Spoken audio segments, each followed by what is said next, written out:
Muy buenas noches, queridos hermanos, un saludo desde Bolivia. Estoy grabando desde un lugar alejado de la ciudad y bueno, pues las siguientes grabaciones lo haremos desde la casa. Y bueno, pues el tema de esta lección habla sobre el amor y la justicia de Dios. Dos atributos de Dios que muchas veces, a veces son explicadas desde diferentes puntos de vista. Podemos ver a un Dios de amor que lo perdona, tanto amor, pero a veces nos olvidamos de la justicia también, ¿no? Pero tampoco Dios es un Dios justo, vengativo, legalista, tampoco, ¿no? Entonces vamos a ver cómo armonizar este tema del amor y el tema de la justicia de Dios, ¿no? Y bueno, pues vamos a empezar esta semana con la lección 1 que dice, Dios nos ama de pura gracia, ¿no? Dios nos ama de pura gracia. Y vamos a ver algunos ejemplos acerca del amor y vamos a tratar de entender un poco de cómo es el amor de Dios, porque al 100% nosotros como humanos no vamos a definir y determinar cómo es el amor de Dios. Vamos a hacer una oración ahí donde estamos. Santo Dios y Padre que estás en el cielo, te agradezco por darme la oportunidad de poder repasar este tema de tu amor. Permítanos comprender tu palabra y te lo pedimos en el nombre de tu amado Hijo Jesús. Amén. Bueno, el texto central se encuentra en Oseas capítulo 14, versículo 4. Dice, yo sanaré su rebelión, los amaré de pura gracia, porque mi furor se apartó de ellos. Bueno, la lección empieza ilustrando un poco acerca del encuentro que tuvo Jesús después de su resurrección con Pedro. ¿No? Jesús resucita, después va a visitar a sus discípulos, le encuentra a Pedro, a Andrés, Santiago, están pescando, ¿no? Los discípulos y bueno, pues ahí es donde Jesús se les aparece, hace la pesca milagrosa y entonces Jesús le pregunta por 3 veces si lo amaba y Pedro responde por 3 veces que lo quiere a Jesús, ¿no? Le dice, Pedro, ¿me amas? Y dice Pedro, responde Pedro y dice, sí, Señor, yo te quiero. Y vuelve a preguntar, ¿me amas? Y Pedro responde, te quiero. Entonces, ¿me quieres? Y Pedro responde, sí, Señor, te quiero. Entonces, en esta conversación, para entender un poco mejor, tenemos que ir al idioma griego. En el idioma griego existen 3 palabras para la palabra amar, ¿no? En español solo existe uno, y es amar, es un verbo, ¿no? Verbo amar. No hay diferencias de amor. Yo puedo decir que amo a mi esposa, yo puedo decir que amo a mis padres, yo puedo decir que amo a mi familia, yo puedo decir que los amo a mi familia, que son ustedes, mi iglesia. Entonces, es un solo verbo, amar. Pero en el idioma griego existen 3 palabras diferentes, ¿no? Que es ágape, fileo y eros. Y los tres verbos son amar, ¿no? Pero son para diferentes situaciones y para diferentes personas. Por ejemplo, el verbo eros viene de la palabra, de ahí viene el derivado que es erótico, amor erótico. El amor eros es un amor que se siente por una pareja, ¿no? Una atracción física, ese es el eros, ¿no? Por tu esposa, por alguien que amas, que aprecias del otro sexo, ¿no? Ese es el amor eros, de ahí viene la palabra erótico, ¿no? El otro tipo de amor es fileo, es el amor filial, de ahí viene el amor filial, de ahí viene la iglesia de Filadelfia, que es la iglesia del amor. Entonces el amor filial es un amor de hermanos, congregacional, es un amor que sientes por tus primos, por tus hermanos, por tus padres, por tus hijos. Ese es el amor filial. Y el amor ágape es un amor profundo y trascendental que casi pocos lo experimentan o poco lo hemos experimentado. Es un amor que sientes por las personas que aún te han hecho daño. Es el amor que cuando Jesús estaba en la cruz dijo, perdónalos porque no saben lo que hacen. Es el amor que Jesús practicó cuando estaba aquí en la tierra. Es un amor, algunos lo describen muy loco, ¿no?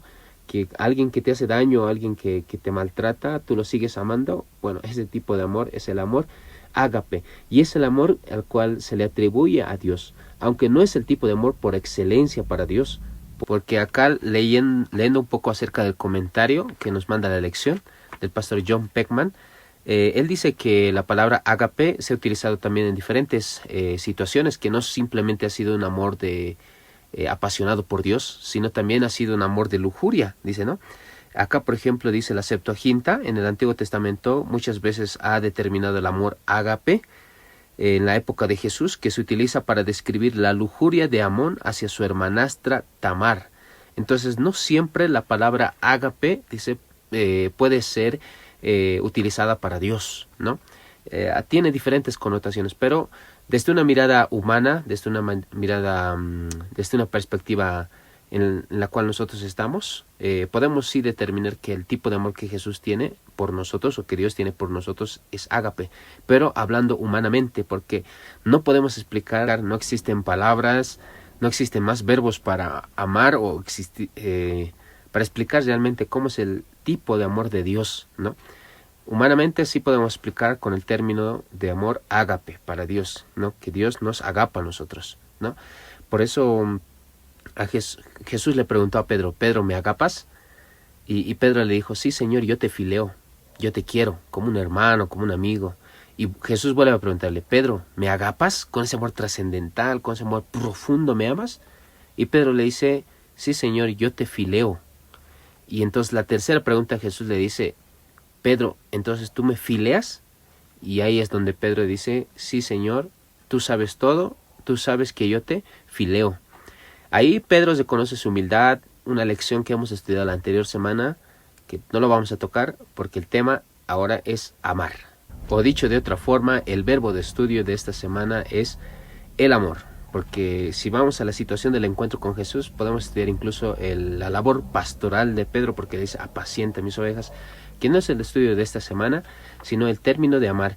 Y mira, viendo un poco acerca del comentario también, acá nos da una definición de ágape, ¿no? El amor ágape, dice, es un amor, es como un don, ¿no? El amor es puro y abnegado, dice. El amor ágape es inmotivado, espontáneo, incondicional, dice. No responde a una motivación como el amor eros, ¿no? Entonces, el amor ágape es un amor profundo, no tiene condiciones, ¿no? Es un amor por quienes te hacen daño. Y Jesús ama de esta forma. Entonces, vamos a ver algunos ejemplos de cómo el amor de Dios fue manifestado a lo largo de la historia. Y bueno, pues para comprender un poco acerca del amor de Dios y un poco acerca de la justicia de Dios también, vamos a estudiar las historias del becerro de oro. Vamos a ver la historia de Oseas y su esposa Gomer. Vamos a ver un poco acerca de Adán y Eva. Vamos a ver acerca del banquete de las bodas.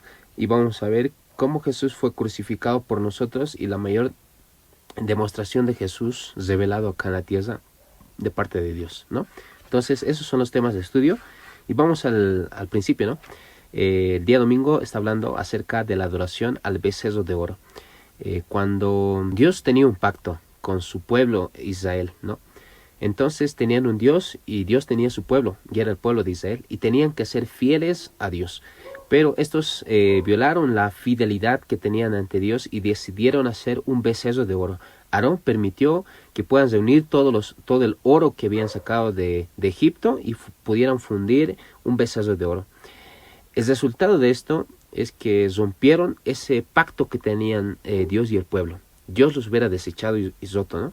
Pero Dios permaneció con el pueblo de Israel, porque hubo un remanente, ¿no? Es la tribu de Leví, que la tribu de Leví no permaneció en la adoración del becerro de oro, y por esa razón también ellos son los dueños del sacerdocio, y todo el libro de Levíticos habla acerca de la tribu de Leví también, y habla acerca de la santidad de Dios, que es el tema también que parece en contraste del amor de Dios, porque un Dios santo exige también santidad, y en algún momento cuando los hombres, nosotros los humanos pecadores, rompemos la santidad, Dios ejerce su justicia y muchos de ellos mueren. Y eso pasó en lo que adoraron al becerro de oro. No es que Dios los perdonó y listo, ¿no? Parece que la lección lo da a entender así, ¿no? Yo escuché algunos comentarios de algunos pastores acá en YouTube y veo que le están dando ese énfasis, ¿no? Pero yo creo que el autor, poco a poco, durante estas semanas, nos va a ir enseñando un poco acerca del amor, del tipo de amor que Dios tiene, y cómo este amor también va de acuerdo a su justicia, porque no es un Dios de amor que estás pecando y Dios sigue te amando y te ama muchas veces, y sigas haciendo el mal y Dios te sigue amando hasta el fin del mundo. Tampoco es así, ¿no? Porque eso se llama jugar contra el Espíritu Santo. Pero tampoco por el otro lado podemos ver a un Dios que es vengativo y que si haces mal te mata, y que pasó esto con tal pueblo y murieron, fueron exterminados, como Nínive, digamos, que tenían que ser totalmente exterminados, ¿no? Entonces también es el otro foco que tampoco está bien. Tampoco digo que está mal hablar tanto de amor, y tampoco digo que está mal hablar tanto de la justicia de Dios o de un Dios legalista. El problema ahí está enfocarnos simplemente en esos dos aspectos, ¿no? Sin poder armonizarlo, porque ambos conceptos tienen razón. Dios ama, sí, su gracia es infinita, es cierto. Es tan abarcante esto, es muy rico este tema en la iglesia adventista, también el tema del amor, pero también tenemos que ver el tema de la justicia, que es un aspecto importante, y yo creo y veo que también en esta semana vamos a ver un poco acerca del amor de Dios, pero también cómo se revela la justicia. Y el autor, el pastor John Peckman, está haciendo esa comparación y esa unión también respecto al amor de Dios y también a la justicia de Dios, ¿no? Y por cierto, el pastor John Peckman es uno de los hombres más capos que tenemos en la iglesia adventista, hablando acerca del amor de Dios. Incluso uno de sus temas de su tesis doctoral que él hizo allá en Andrews, en la Universidad de Andrews, él escribe acerca del amor de Dios y también cómo ese Dios de amor trabaja también con la justicia, ¿no? Y yo creo que por eso él escribe esta lección acerca del amor de Dios y su justicia.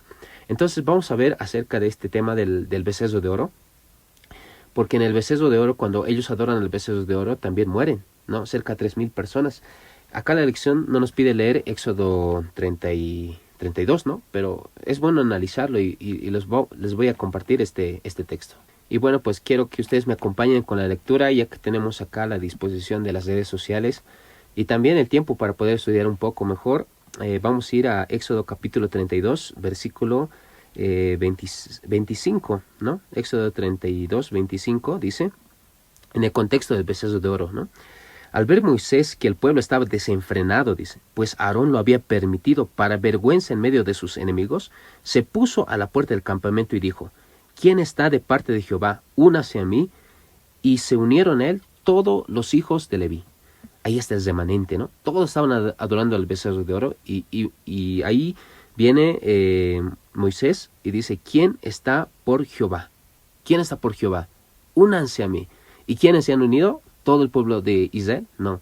Se unió hacia Moisés simplemente la tribu de Leví. ¿Y qué acontece en este lugar? Éxodo 32, 27 dice, y él les dijo, así ha dicho Jehová, el Dios de Israel, cada uno ciña su espada, regrese al campamento y vaya a la puerta, de puerta en puerta, matando cada uno a su hermano y a su amigo y a su pariente. Esto es algo que no nos gusta escuchar como adventistas, ¿no? Que Dios a veces mata, ¿no? Y vamos a estudiarlo durante este trimestre, ¿no? ¿Por qué?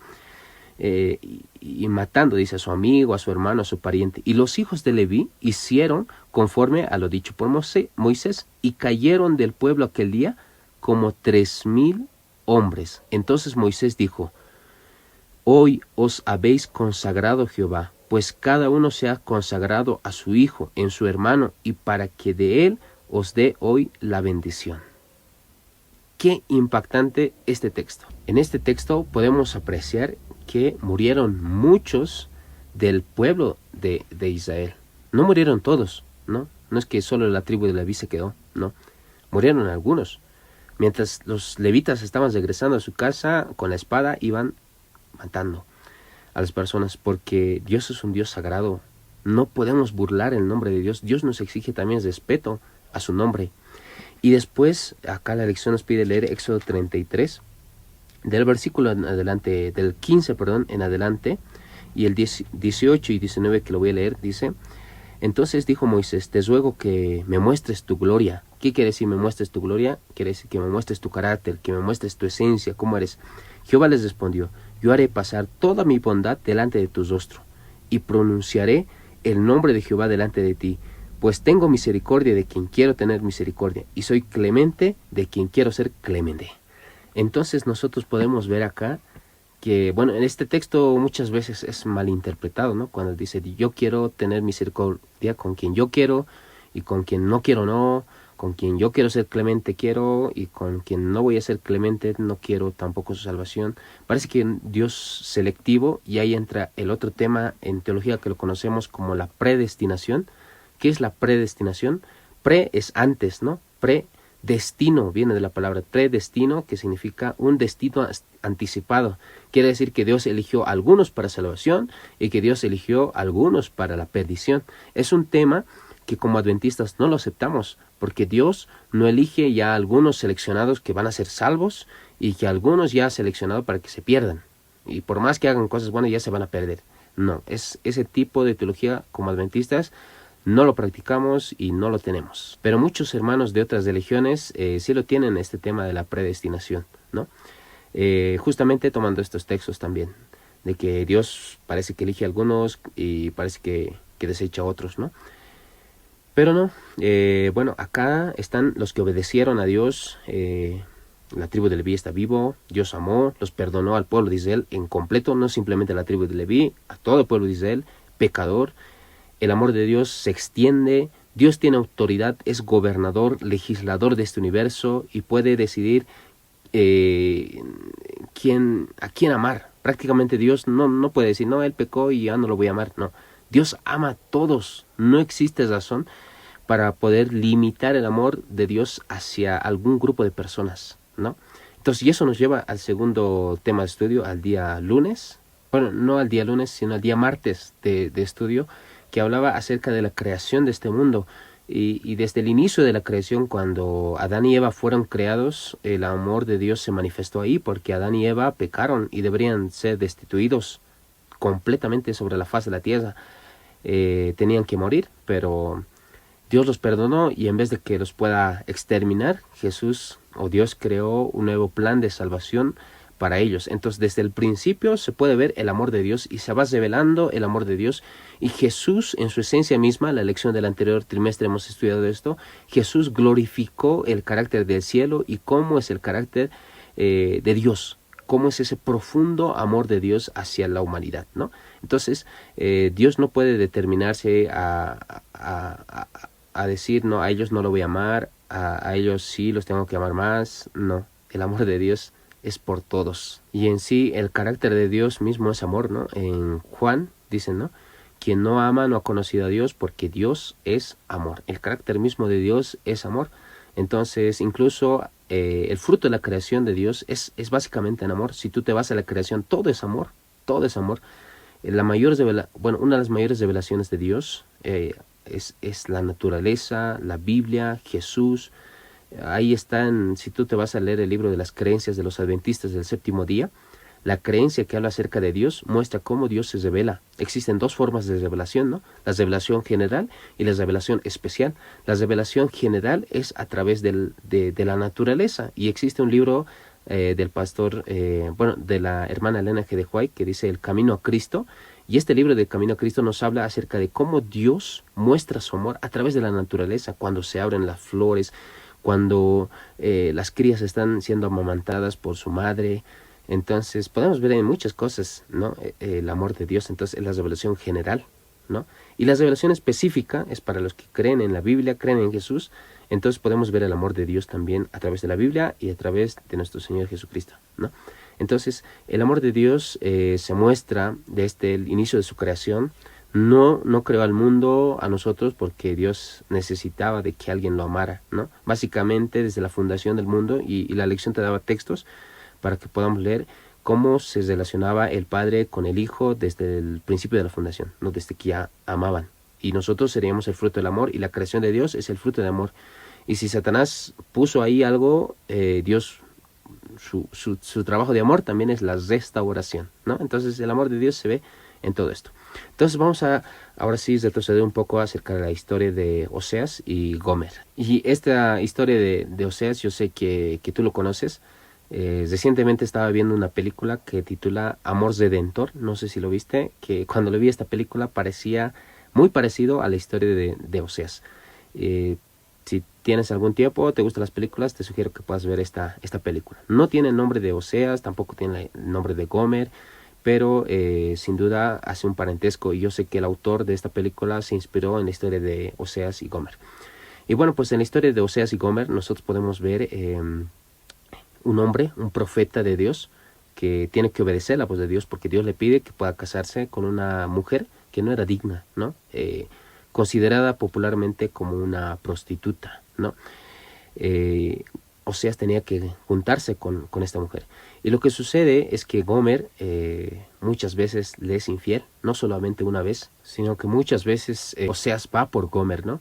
Gomer la deja, se va de la casa, vuelve nuevamente a casa, tiene un hijo, Oseas los recibe nuevamente, le ama a Gomer, después Gomer nuevamente se va, se pierde un tiempo, se junta con otros hombres y vuelve también, y los recibe Oseas nuevamente a Gomer, pero después se va nuevamente, se pierde, está ahí atada con cadenas, está por venderse, está sin ropa, desnuda ahí en la calle, y Oseas va y compra y paga por su mujer, y la trae nuevamente a casa, y Gomer sale, ¿no?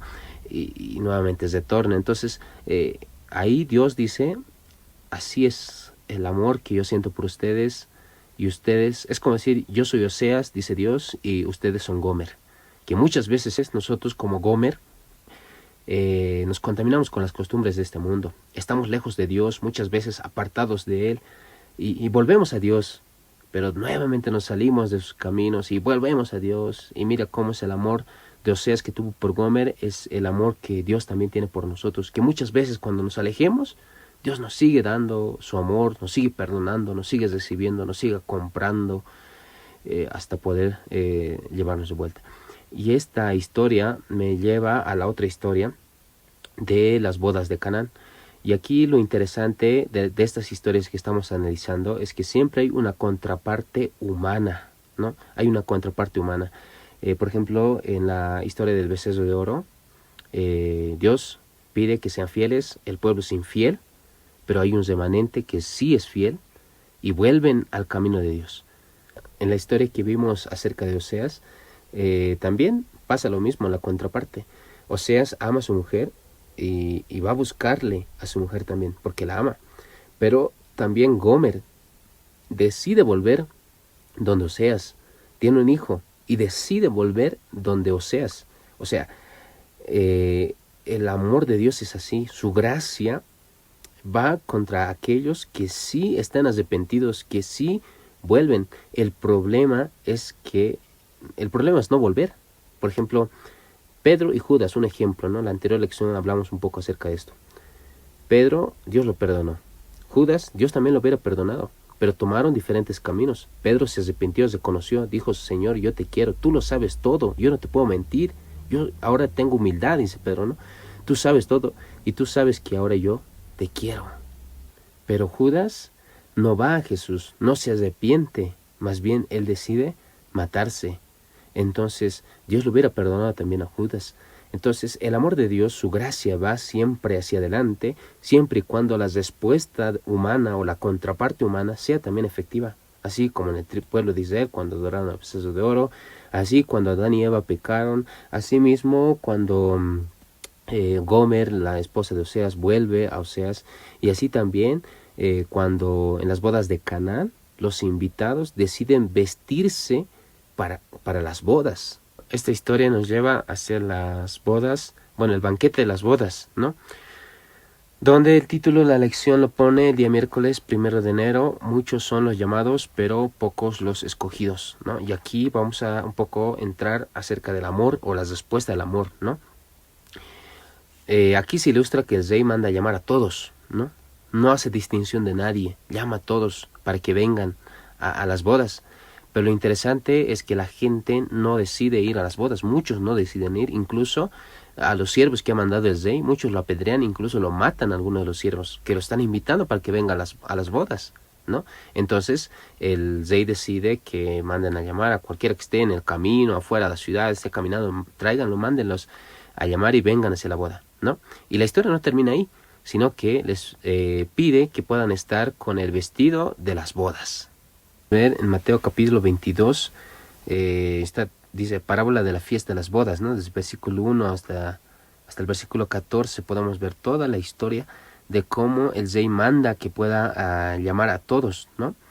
En el versículo 11 se encuentra lo interesante, dice, cuando entró el rey para ver a los invitados, a los que él había llamado, ¿no? A los invitados, vio a un hombre, dice, que no estaba vestido de bodas. Mira, la importancia del vestido.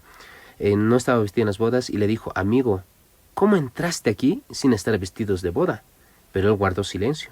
Entonces Rey le dijo a los que le servían, atadlo de los pies y manos y echadlo a las tinieblas de afuera. Allí será el lloro y crujir de dientes, pues muchos son los llamados, pero pocos los escogidos. Interesante, la importancia de la vestimenta en las bodas. Y mira, la importancia de la vestimenta en las bodas. Todos son llamados. Dios, el Señor, el Rey que está ahí en las bodas llama a todos, pero tenían un requisito. Tenían que vestirse para las bodas. Algunos quisieron y algunos tal vez no quisieron. Algunos fueron con su propia ropa, llevaron su propia comodidad, dijeron, ya, yo voy a ir a Rey, a las fiestas de las bodas como yo quiero. Se presentaron así, pero Rey los votó. Para llegar al cielo nosotros necesitamos vestirnos de santidad. Necesitamos el proceso de la purificación, de la santificación, ¿no? Ese proceso de limpieza. Porque con nuestras vestiduras, como yo quiero ir, con mi ideología, con mi modo de pensar, con mis características, no voy a llegar al cielo. Necesito cambiar de vestimenta, ¿no? Así como también en el becerro de oro, la tribu de Leví se vistió de blanco, los sacerdotes cambiaron, se mantuvieron fieles ante Dios, y el amor de Dios a la respuesta de esto fue que los siguió uniendo con su amor y los siguió protegiendo con su gracia. Y acá la lección nos hacía un estudio profundo a este término que es kaleo y ekletos, ¿no? Kaleo significa llamar, invitar, ¿no? Ahí el Señor dice que kaleaba, llamaba, kalear, ¿no? Llamada.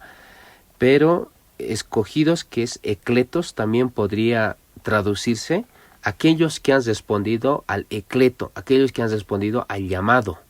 Esos son los escogidos. Los escogidos eran quienes realmente habían escuchado el llamado. La Biblia es un libro de llamado. Dios nos llama. El propósito de la Biblia es llamar a todos los seres humanos a su palabra. A Jesús, a Dios, el centro del universo. Pero como Dios llama a todos, no todos van a ser escogidos. ¿Quiénes van a ser escogidos entonces? Aquellos que responden este llamado de Dios. Porque Dios llama con amor hacia todos. Dios nos ama tanto.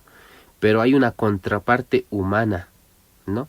Y es que mi contraparte es que yo ahora tengo que ir a Jesús, ¿no? Los escogidos son aquellos que han obedecido las directrices que Dios ha puesto en su palabra. A las bodas podían ir todos, sí, pero no podían ir cualquiera con su ropa cualquiera. Tenían que ir con la ropa de bodas, ¿no? Y por eso Dios, nosotros, para responder a su amor, también tenemos que responder con amor. Amor con amor se hace la gracia. La gracia de Dios es cuando yo también estoy respondiendo con amor hacia Dios. Entonces podemos ver que el amor de Dios se viene manifestando en estas historias, pero también que la justicia de Dios también se viene manifestando en estas historias que estamos estudiando. Y nos lleva ahora a la última historia, que es acerca de Jesús, que también requiere la contraparte. Porque en Juan capítulo 3, versículo 16 dice, porque de tal manera amó Dios ¿a quiénes? A todos, a todo el mundo. Porque de tal manera Dios amó a todo el mundo, para que todo aquel que en Él crea, y ahí está la contraparte, que creer. Mi parte de mí humana, mi contraparte mía es creer, para que todo aquel que en Él crea, el resultado ¿cuál va a ser? Que sea salvo, ¿no? Porque de tal manera amó Dios al mundo. Está por un lado el amor, para que todo aquel que en Él crea, la parte humana está acá, no se pierda, sino tenga vida eterna. El propósito de Dios es que nosotros tengamos vida eterna, pero necesitamos una respuesta de amor, y los que responden a su amor, ellos son los elegidos. Y la respuesta al amor de Dios es obediencia. Y esa es la palabra que hace relación al amor y la justicia de Dios, la obediencia.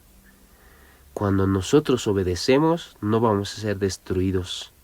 Cuando nosotros obedecemos, nos arrepentimos y estamos con un corazón humilde, la gracia de Dios se va a seguir manifestando como en Nínive. Tenían que ser destruidos porque la maldad estaba hasta aquí. Estaba tanto ante Dios la maldad, pero no murieron ellos. ¿Por qué? Porque se arrepintieron.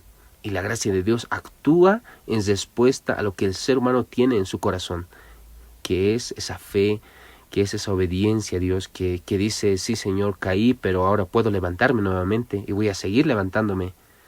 Pero triste de muchos tal vez, que en algún momento dicen, no, Dios a mí ya no me puede perdonar. Y en vez de acercarse a Dios y pedirse perdón o reconocer su error, se alejan. Así como Judas decidió alejarse tanto que al final se ahorcó. Pero también podemos ser como Pedro, que muchas veces hemos negado a Jesús, más de una vez, 2, 3 veces negamos a Jesús. Pero en algún momento cuando Jesús se encuentra con nosotros, por 3 veces también Jesús nos restaura y nos hace mejores de lo que éramos antes. De personas imperfectas a personas que van en camino a la perfección. Así como Pedro fue una persona imperfecta, pero terminó muriendo predicando la palabra de Dios. ¿Qué mayor ejemplo de amor tiene Pedro respecto al amor de Dios, ¿no? Hubiera sido interesante también analizar. Es que hay muchas historias para analizar. Por ejemplo, la vida de Juan. Juan es el discípulo del amor. Incluso en los 12 discípulos, la anterior lección hemos visto, ¿no? Quien ha manifestado más amor por Jesús y quien se ha mantenido más firme era Juan, porque Juan amaba a Jesús. Pero bueno, no es el tema de estudio, o bueno, no está en la ilustración de la lección de esta semana. Estos personajes que sin duda yo creo que van a estar posteriormente.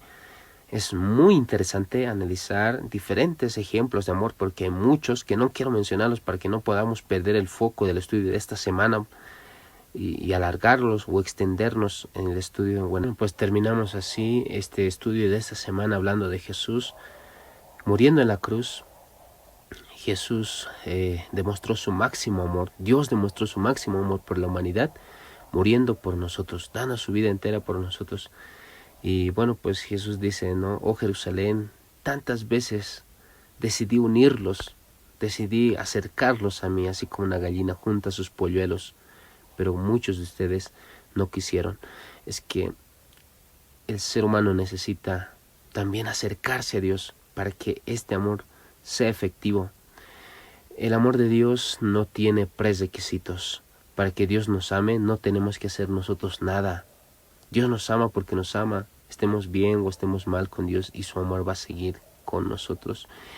Pero ese amor no lo malgastemos, no juguemos con este amor que Dios nos ha dado. Y no juguemos con la gracia de Dios. La hora de su juicio ha llegado, estamos siendo investigados. Su gracia sigue siendo ilimitada por nosotros.